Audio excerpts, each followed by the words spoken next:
Hey, architecture firm owners and emerging leaders. Get ready for unparalleled insight into the development of a world-class architecture firm and a worldwide organization driving the digital transformation of the design and construction industry. With Build Smart, the podcast that's changing how our profession operates. We share the incredible stories behind innovation in the building industry with my friend and co-host, Patrick McLeamy, FAIA, former CEO of the international architecture firm, HOK. You know, Yamasaki's office or firm lasted during his lifetime. And when he passed away, I think that was the end of the Yamasaki office. Helmut did not want that.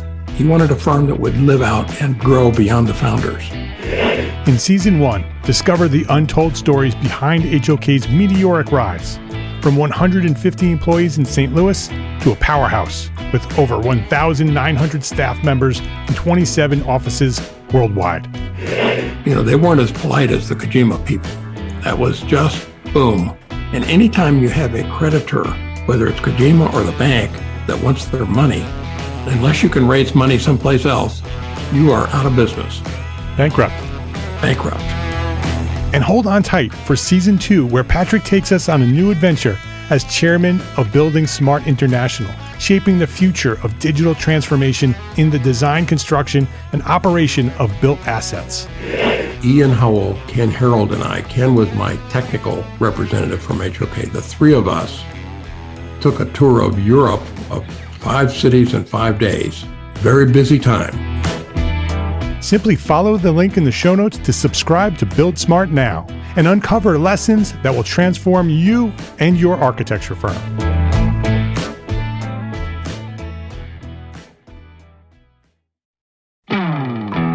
Hey, architecture firm owners and emerging leaders. Get ready for unparalleled insight into the development of a world-class architecture firm and a worldwide organization driving the digital transformation of the design and construction industry. With Build Smart, the podcast that's changing how our profession operates. We share the incredible stories behind innovation in the building industry with my friend and co-host, Patrick McLeamy, FAIA, former CEO of the international architecture firm, HOK. You know, Yamasaki's office or firm lasted during his lifetime. And when he passed away, I think that was the end of the Yamasaki office. Helmut did not want that. He wanted a firm that would live out and grow beyond the founders. In Season 1, discover the untold stories behind HOK's meteoric rise, from 150 employees in St. Louis to a powerhouse with over 1,900 staff members and 27 offices worldwide. You know, they weren't as polite as the Kojima people. That was just boom. And anytime you have a creditor, whether it's Kojima or the bank, that wants their money, unless you can raise money someplace else, you are out of business. Bankrupt. And hold on tight for Season 2, where Patrick takes us on a new adventure as chairman of Building Smart International, shaping the future of digital transformation in the design, construction, and operation of built assets. Ian Howell, Ken Harold, and I, Ken was my technical representative from HOK. The three of us took a tour of Europe of 5 cities in 5 days. Very busy time. Simply follow the link in the show notes to subscribe to Build Smart now and uncover lessons that will transform you and your architecture firm.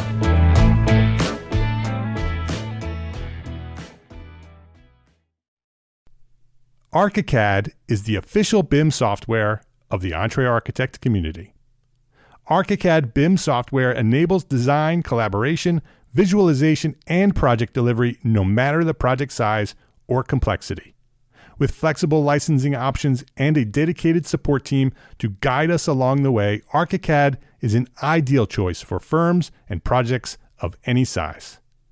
I encourage you to reach out and talk to the folks at Graphisoft by visiting our own dedicated webpage at graphisoft.com/us/EntreArchitect. There's even an exclusive special offer waiting for our EntreArchitect community.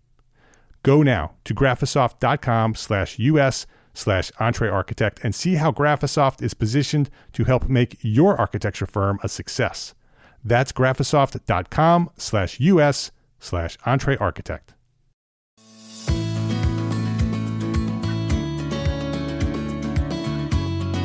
My name is Mark R. LePage, and you are listening to Entre Architect Podcast, where each week I speak with inspiring, passionate people who share their knowledge and expertise, all to help you build a better business as a small firm entrepreneur architect.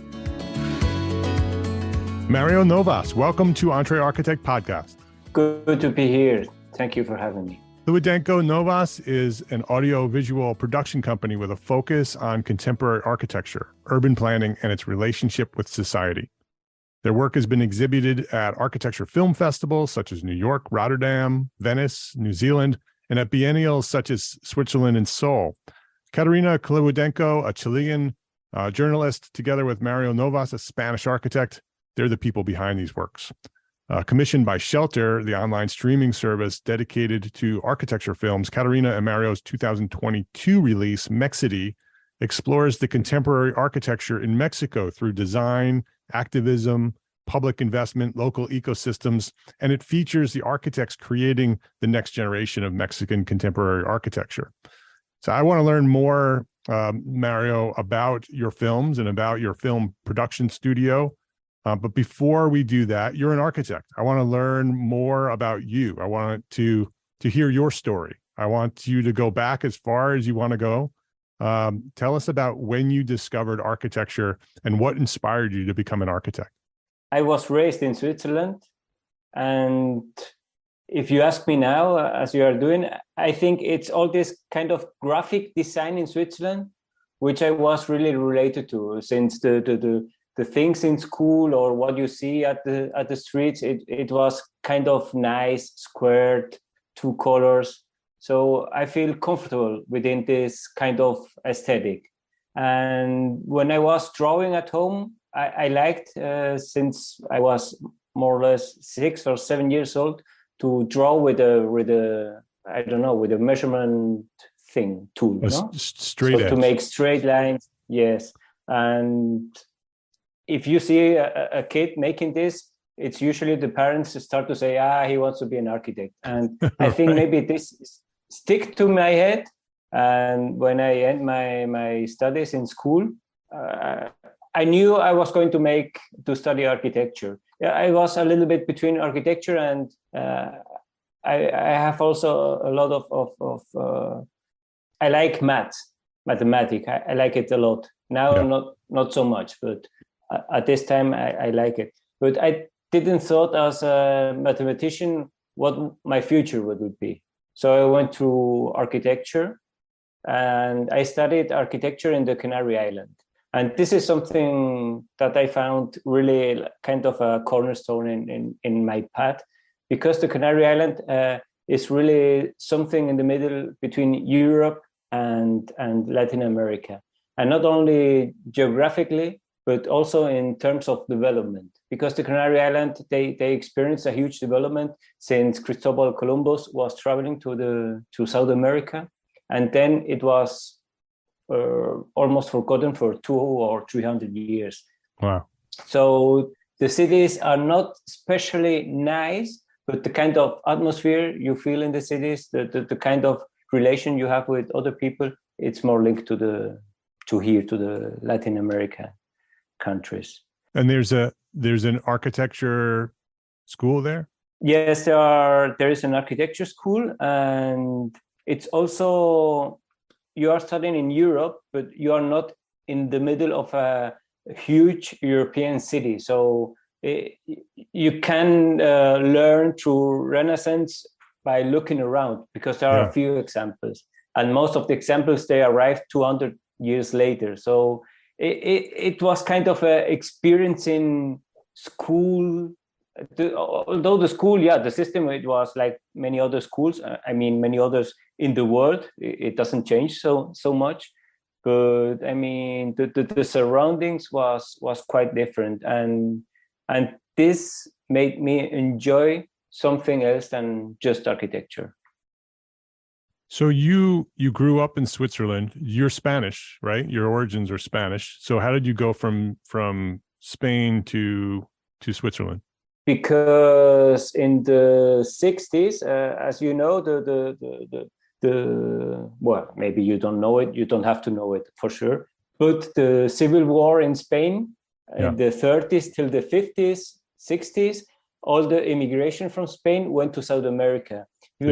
After the 50s, 60s, all the immigration went to Germany, maybe England, and especially to Switzerland. Got it. That's how my parents, when they were 16 years old, they went to Switzerland to make a better future. And this is where I grew up, let's say. Understood. Okay. I want to make sure that was clear to the listeners because it sounds like you're from Spain, but you're from Switzerland. And so I wanted to make sure that was clear. So you were at architecture school, Canary Islands. So what happened after architecture school? It was during the architecture school, I started to work with a teacher. And it was a teacher that, at school, at any school, you have maybe one to two or maybe three teachers that really impact you. This is one that impacted me a lot. So I worked with him, and he was this kind of open-minded person that any design is good as long as you take it in the right path. And also anything you do, it's not only designing and building. You can design anything. So you can design how you set up the dishes on a table. So everything, it was really, he was concerned about a lot of different things. So I went back to the graphic design, which I always liked, but I thought, I'm doing architecture. I shouldn't do anything related with graphic design, but I went back. So I made a small group of friends. We made a kind of a collective, and we started to make a lot of graphic design, especially for the Order of Architects and for a lot of small companies of architecture. And I started to enjoy something different than just architecture. And after working with him for a couple of years, I started to work with a sculptor who was also trained as an architect. So I was trying to help him with this graphic stuff around the production. So maybe taking pictures and printing some books. And unfortunately, it was a really good period because it was before 2008. So this means that Spain was booming economically. Yeah. So we made a lot of different exhibitions, one of them even in New York. So it gave me really a good experience of, I can take what I learned in architecture, but I can apply it in different fields. And this is something that it stuck with me. And I find this really, really interesting. So where did you go from there? What was the next thing? The next thing was after working a couple of years in the Canary Island, this specifically in a architectural firm. We thought, as young architects, we want to join a bigger firm, and for us, so bigger firms are based in Northern Europe. So I had a friend. He went to Belgium, and he said, "Look, we are working here in a huge company. There are over 80 employees. So come and join us."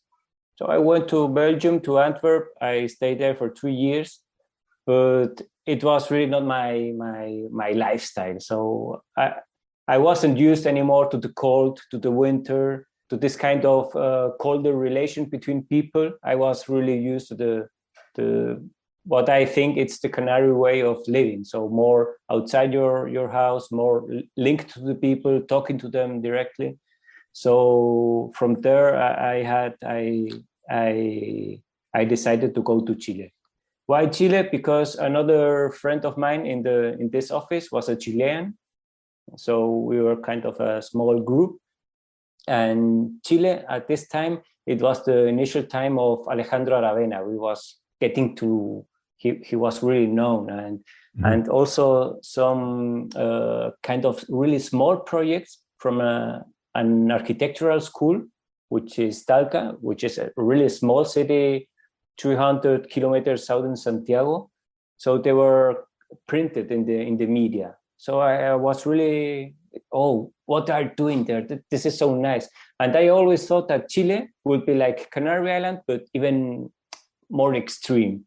And once I arrived here, I saw that the Chilean, maybe they are the less Latin Americans in the whole region, because they are quite structured, they are quite calm, they're not so crazy.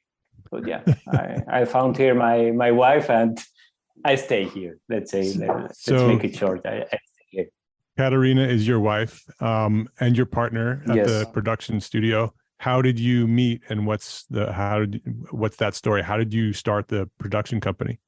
Here in Chile, as I was telling you, I came with this architect from Belgium, and we joined his brother office, and his brother was a graphic designer.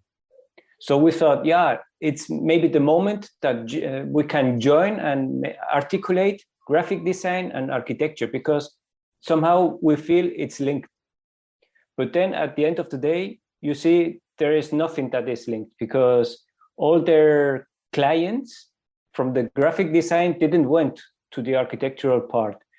And the same way, the other way around, it doesn't happen.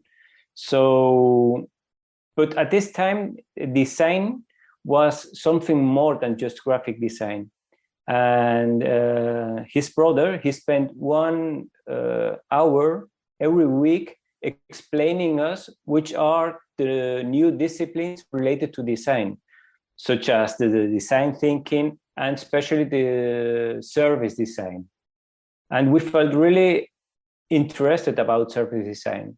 So let's say Felipe, who was my partner at that time, he went to Germany to be trained in graphic design, and I went to London and service design.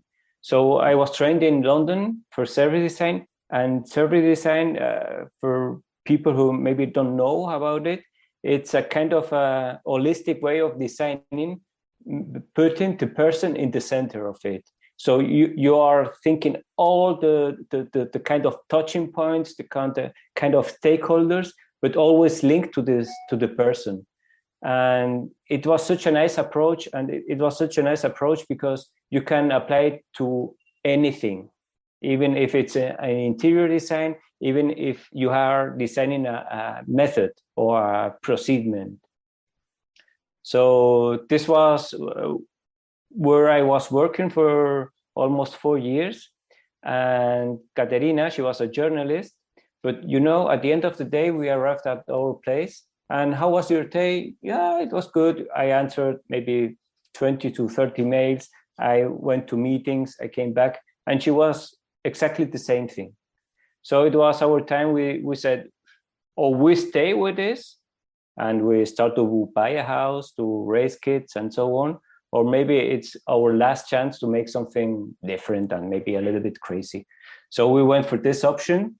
So we traveled for 1 year from Guatemala to Chile by bus, experiencing some countries. And what we found there is that over this 4 years of relation, we were in a relation, from 7 evening till night, because during the day she is at her work, I'm at my work, and we found out we have a good connection to spend the whole day together. So we decided to make something together. We didn't know what, but after this year, we have to do something together, definitely.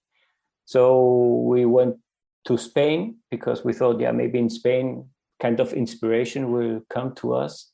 And what we found during this trip is we really enjoyed talking to people. And we found really interesting stories in Latin America related to people, which we think they deserve to be explained. But I was kind of, I knew about photography, and she writes really good. We think, maybe making a magazine, it's really complicated. So this is what shifted us into the video, into the audiovisual. What we were not related. We don't know so much about it. but we had good friends there. So they kind of explained us how to start, what are the movements of the camera.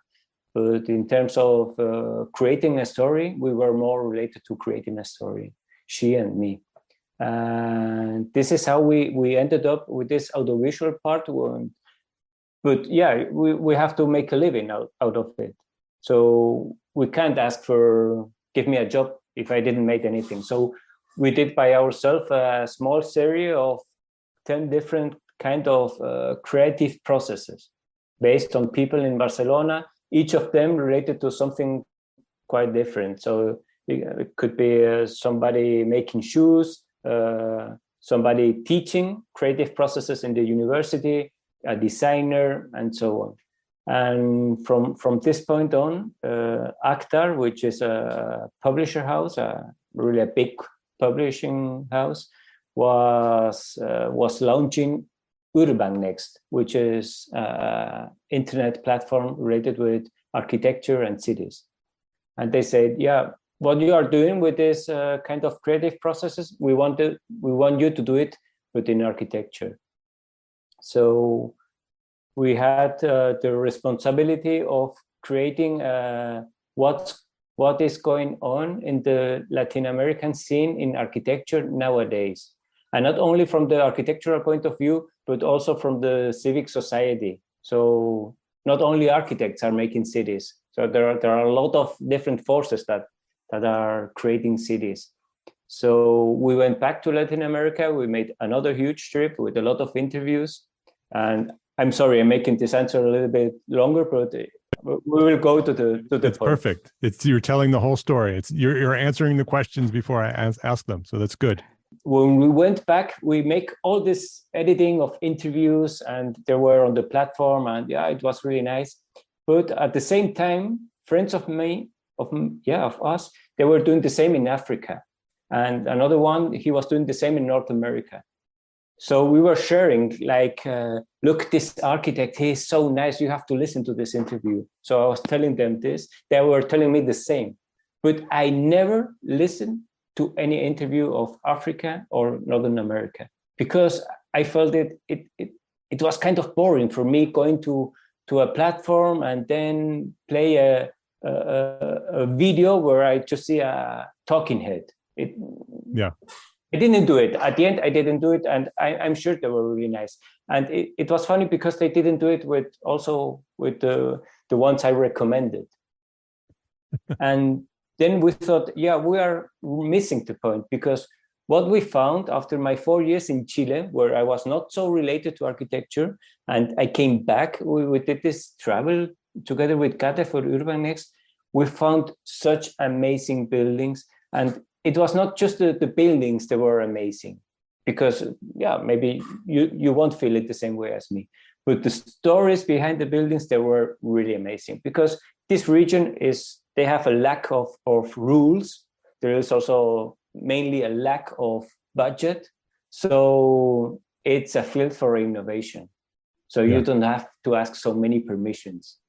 So we found really nice stories, but if you want to portray these stories, how we do it? And then we thought it should be a documentary, because documentary, you can think, we need a big screen, and the way of watching it, it will be a collective experience. You don't have to watch it by yourself at your place. Because when you're back at your place from your work, maybe you want to go into Netflix and see a nice series. You don't want to learn about architecture at this moment in your life or in your day, no? Yeah. So we thought, we should do this for the big screen. Not because we were artists and we make such nice images, but it was the way that we found this is logic to tell the story. Because if you watch something between 5 to 10 or 20 people, then afterwards you can create a debate. You can talk. What have you seen? What impact you are? There's something that I can take with me for my own experience, whether I'm an architect or not. And this is how we ended up working for Actar and tried to make our path into the documentaries. With the first one that came really fast, we raised the money really fast. We thought, this would be our life raising money and making documentaries, then we realized it doesn't work so fast. we just were lucky at the beginning. You got lucky. We got lucky, yeah. But we made this documentary of Ecuador. And making this from Ecuador, once we went there, and we thought, once we came back from Ecuador, why are we assembling this kind of things from Ecuador? So why a student or a young architect placed in the Northern Hemisphere should look at what's going on in Ecuador? It's maybe it's not interesting for them. But with this in mind, we try to give answers to this kind of question. Why should you look at this? So we brought in also people from outside Ecuador, who was kind of a connection between any country in the world and Ecuador, telling why we should look at architecture in Latin America. And it was nice. And finally, this documentary, it worked really good. Not only in festivals and so on, but we received a lot of mails and letters from people who are not architects, and they enjoyed what they saw. So we thought, this should be our path, and just get into this. And luckily, after a few years, we started a relation with Shelter, which is really wonderful for us, and we hope it should be also for them. Yeah. Yeah, I love that. I love that you're telling the stories behind the buildings, that the buildings are super interesting, and the videography is fantastic, right? It's like a feature film and telling great stories about the architects and the people behind the buildings, and not just buildings, right? It's about the city and the spaces and the society around them, and really focusing on modern architecture, contemporary architecture, and the influence and the inspiration from the history of those places. It's very, very well done.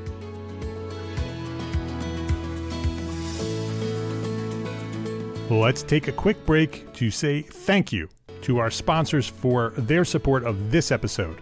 This episode is brought to you by FreshBooks. There's a lot to love about being an entrepreneur architect, right? But trying to figure out our financials on our own is not one of those things. Luckily, we have FreshBooks, the all-in-one accounting solution that's built for business owners like us.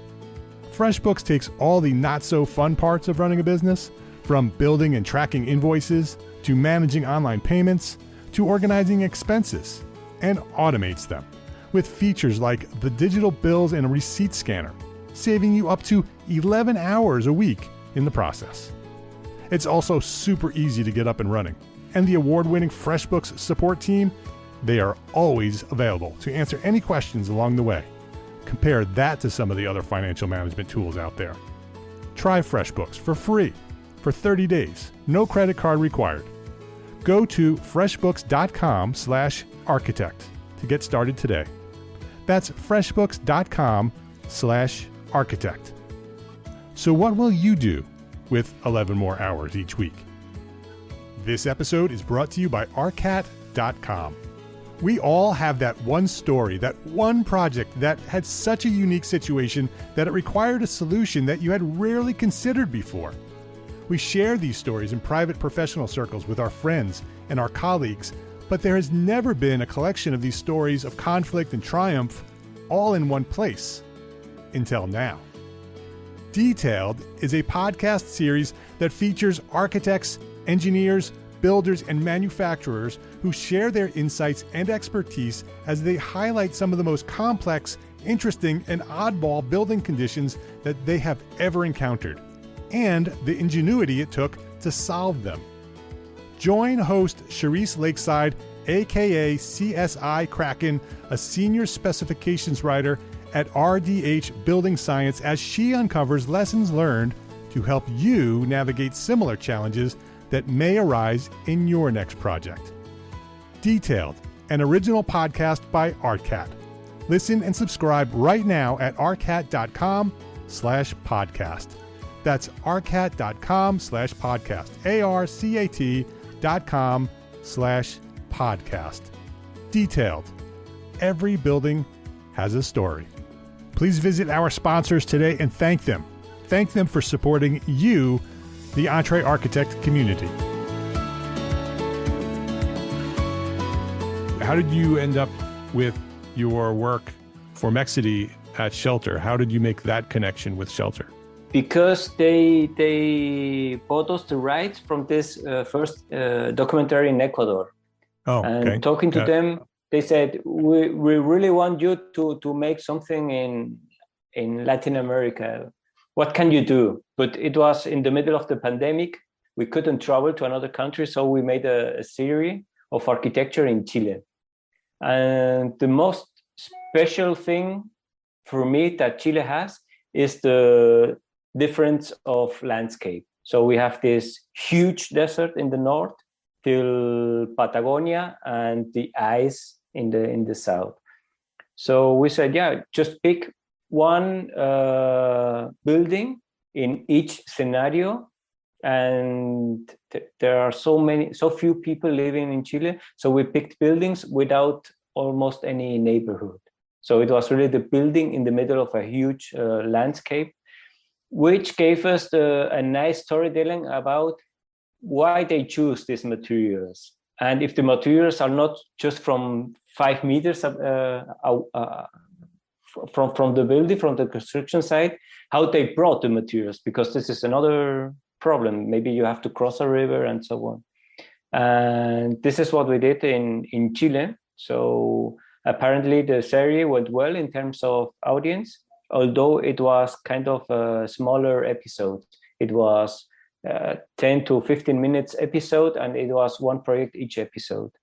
And when we proposed the next year in Mexico, we were thinking of, let's do something not guided through a building. So a building gives the name to the episode, but we try to give a name to the episode through a topic. So what are we looking here? So maybe it's, I don't know, public space. Okay, let's find 2, 3, 5 different examples of public space and just try to give the audience how architects are struggling with public space. Because, I mean, for us, the different part here is we are used to consume architecture through books and website, which the information is visually. So we go on a scroll, we like this building, we don't like the next one. We like this one, we don't like this one. And that's perfectly fine. It happens to me. When you listen to the story behind the building, maybe you still don't like it, but you know it is this way because it has to be this way. There's not another way to this building to be done. And it gives you different insights. So what we found is that this audio part of the audiovisual, it has a huge interest. It's not just watching a building with the nice music underneath, which of course it's necessary and it's great, but we have to inform, we have to give different things, different insights to the public, so to any kind of public, so they can see a building which maybe they don't like it, but they see, that's why they did this. Right. So the story. That's something that I really enjoy, because for instance, in public spaces in this episode, there is a building from Mauricio Rocha, which is one of the biggest architects nowadays in Mexico City, and in the whole Mexico. But this extension of the museum, I was not so related to it, and it was through Armando and Surella, whose office, El Cielo, they were kind of curator. So we went there, we filmed the extension. It was well done, of course, it's a nice project. But it was afterwards, we have to interview. This was also curious, because usually we have to interview before we go to the building. And he was telling us, he was commissioned to do this, but through a competition. And most of us, if you are related to architecture, you did once in the life a competition. And a competition, it's at the end, it's your graphic tools which have to pop out. So imagine the jury, they come into a room with 100 different panels, and they have to pick up fast 10. Maybe this 10, they will take a little bit longer. So you are trying to make a communication through this graphic design, to the shape of the building. I don't know, through a kind of an image, through something. You have to catch the eye of the builder. But in this project, you almost don't see it. It's really low. It's quiet. It's almost not designed. So it's the same thing over and over and over. And I mean, he said at the end, yeah, sometimes you have to be brave to make this kind of things and to stick to it, because you're investing a lot of time in the competition. You're investing a lot of money of making the models and so on. And then you have to be lucky that someone is able to see this thing and not going to pick up the huge and nice thing. So, and from this is an example that I started to look at the building completely different. And it was really a huge input for us of how we try to communicate this building through the edition. Because you see always the same thing, the same rhythm. But it was, it's this rhythm. It's to be a little bit under the bushes, not above the bushes. So, I mean, this is the nice experience we have, and we try to share it with the That's a perfect example of the importance of your films, is that you see the architecture from a different perspective, that you see things and hear things that you wouldn't have otherwise learned if you just looked at them in magazines, or even if you visited them in person, right? Because you don't even know the story behind the buildings, even if you visited them yourselves. Because when you visit a space that you've seen in magazines or books, you have another impression, right? It's a totally different building when you experience it in person. But then you add another layer of understanding the story behind the design and behind the creation, why certain decisions were made. And it gives you a whole other level of experience and understanding of the building. And again, it transforms your understanding of that piece of architecture in a way that you would have never known before. And so the idea of having an audio-visual representation of architecture is fascinating. That project that you're talking about is in the first episode of Mexity. So if anybody wants to go back and look at that project, it's there in episode 1, Public Spaces of Mexity. So Mario, before we wrap things up, what's the future look like for your production studio? What's the next thing that you're looking to do? When we have been in Mexico, we have been shooting Mexity, but we have been shooting also what was going on there with the women architects. Because nowadays, Mexico, if you go to their kind of, I'm inventing here a little bit, okay? But let's say the top 10 main firms in architecture, you easily find 4 or 5 that are just women. Not woman with a husband, not woman with a male partner, just her with her name. Yeah. And this is unique in the world. I find it like this. I didn't see this example anywhere else. So we went also like, what's going on there? How are these women? How are the buildings they are doing? And this is the next thing we will do for Shelter. It was already shooted, so we have to go into the post-production. And this is what is almost. It will be there the next year. And now we have a small commission to go to Venezuela to film a public space made by a Venezuelan architect who is teaching in Sweden. And he makes architecture in Venezuela just using the leftover materials from the petrol industry. So they are really kind of crazy, full of colors projects, but really well thought. And they have to do it almost without money. So it's because the community really wants to have a project. So they join forces and they will make this happen. And so also the design, it can just be his design made on a paper and then sent to the community. He has to be there not once every week. He has to be there maybe 6 to 7 days a week. So we are going to film this for a museum here in Chile, and this is what's going on for the next year. Yeah, excellent. I look forward to that. Mario, before we wrap up, I want to ask you the one question I ask all my guests. Our audience are majority architects. Most of them are architects, lots of business owners. You have a business, your production studio is your business. So you've gone through the process of creating something from nothing and trying to keep it running financially.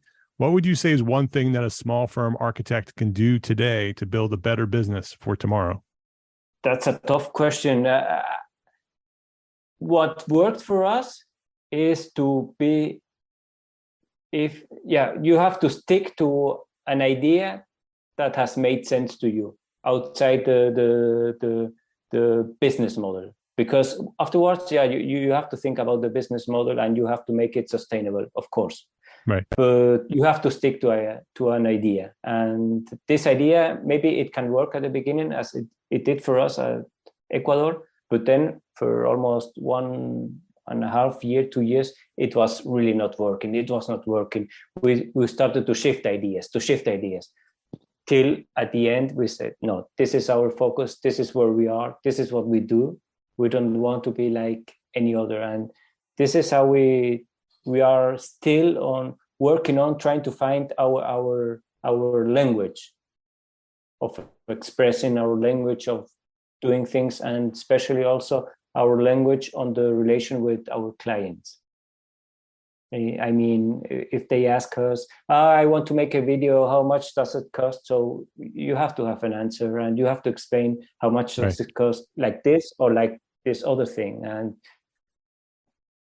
this is mainly the stuff. And architects, you don't look for an architect on a website. You are going to an architect because your brother, your brother-in-law, or somebody, your neighborhood worked with this architect. So you have to take care of this relationship, and you have to try to be honest. And this is something difficult sometimes, because I think at school we haven't been so honest when they delivered the work, because we were delivering a work but saying it with these huge and fancy words. Look at this, that's it turns around and blah blah blah blah blah blah. So we were trained to speak pseudo language, which nobody. It's not interesting. 2, nobody will understand it. You are working alone.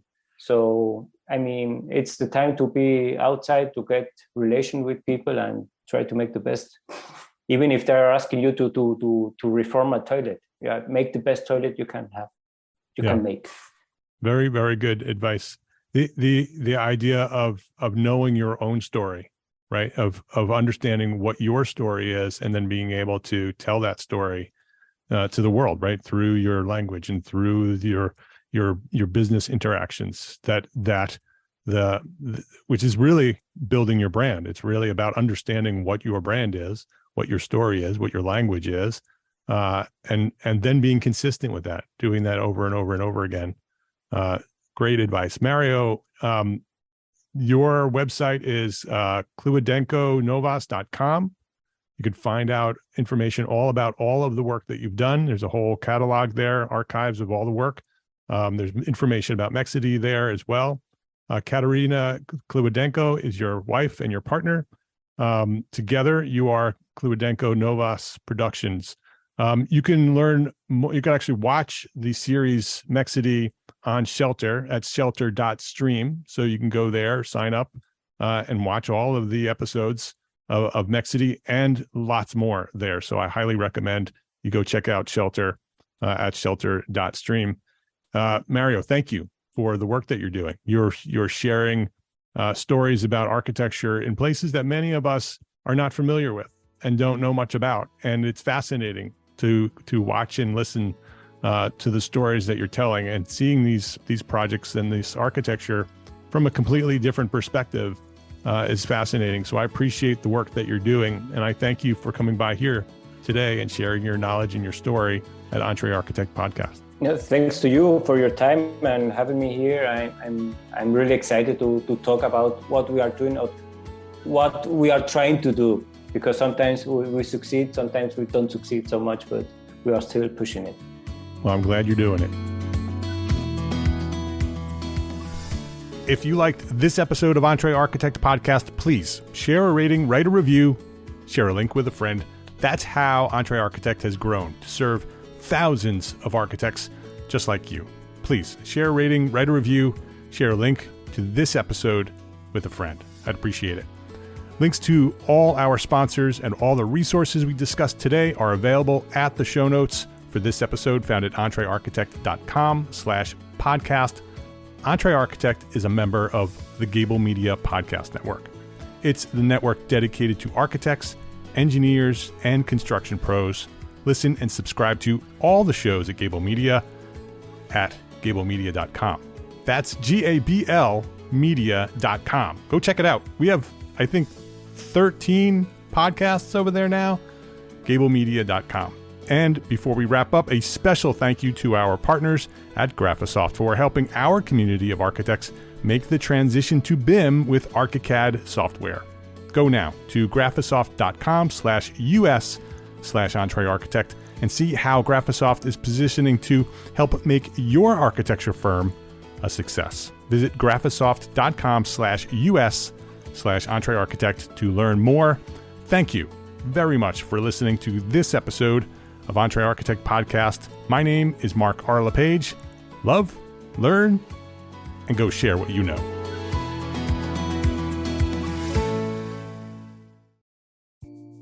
Imagine earning continuing education credits while doing exactly what you're doing right now. Well, you can. Gable Media has revolutionized the way you earn your continuing education credits with a groundbreaking approach. Forget running around town and scouring the internet for credit-worthy courses. Fulfill your CE requirements effortlessly by listening to engaging podcasts just like the one you're listening to now. Our podcasts are designed to educate, entertain, and inspire, all in a user-friendly environment. But wait, there's more. Architects, Gable Media is also approved as an AIA continuing education services provider. Upon completion, we handle everything, from reporting your hours directly to the AIA to storing your certificates in your personal Gable Media profile for your self-reporting needs. So follow the link in the show notes and start earning your credits in the most innovative and entertaining way possible with Gable Media. Attention architects and creative minds. Get ready to supercharge your brand with Build Your Brand, the podcast that's unlocking the secrets of branding success for creatives. Hey there, it's Mark R. LePage, founder of Entre Architect, and I'm inviting you to join my friend, architect marketing expert Jeff Eccles at Build Your Brand podcast, where he explores the captivating stories of the world's top brands and transforms their lessons into powerful moves for small firm architects and creatives like you. In Season 1, Jeff shares the thrilling tale of Southwest Airlines, where he dissects their journey to the summit and distills it into strategies tailor-made for you. It's important to keep in mind that companies like Southwest compete in the real world, just like you, and face real-world challenges, just like you. You might be surprised at how similar those challenges are to the struggles that you grapple with on a day-to-day basis. Don't miss out on your blueprint for success. Subscribe, tune in, and let's build your brand together. You may have noticed that the very best brands in the world are also known for having somewhat unique corporate cultures. That's often the glue that holds everything together when they encounter those rough spots. We don't do it because it inconveniences the passengers to whom we are primarily dedicated, the short haul, frequent flyer. Follow the link in the show notes to subscribe to Build Your Brand today. Remember, no matter the size, the journey's the same. Your brand's journey to the top starts here.